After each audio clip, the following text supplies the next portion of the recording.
Praise the lord. Bible వాక్య ధ్యానం.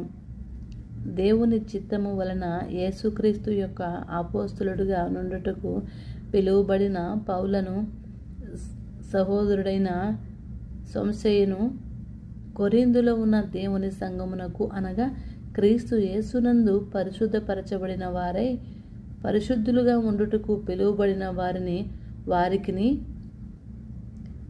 మనకును ప్రభువుగా ఉన్న మన ప్రభు అయిన యేసుక్రీస్తు నామము ప్రతి స్థలములో ప్రార్థించు వారందరికీ శుభమని చెప్పి వ్రాయినది. మన తండ్రి అయిన దేవుడి నుండి ప్రభు అయిన యేసుక్రీస్తు నుండి కృప సమాధానము మీకు కలుగునుగాక.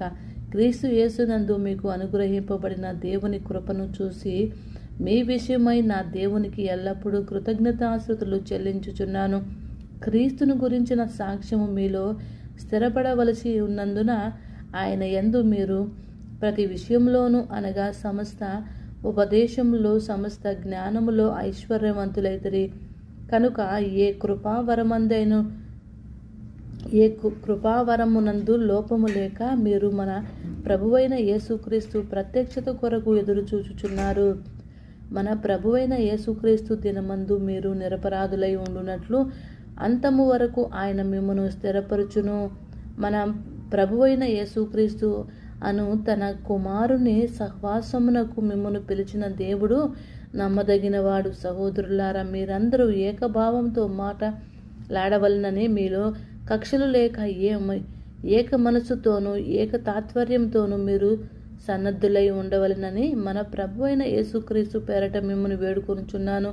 నా సహోదరులారా, మీలో కలహములు కలవని మిమ్మును గురించి క్లోయో ఇంటి వారి వలన నాకు తెలియవచ్చును. మీలో ఒకడు నేను పౌలు వాడును, ఒకడు నేను అపోల్లో వాడును, మరి ఒకడు నేను కేఫా వాడును, ఇంకొకడు నేను క్రీస్తు వాడినని చెప్పుకొనుచున్నానని నా తాత్పర్యము. క్రీస్తు విభజించబడి ఉన్నాడా? పౌలు మీ కొరకు సిలువ వేయబడిన పౌలు నామమున మీరు బాప్తీసం పొందితురా?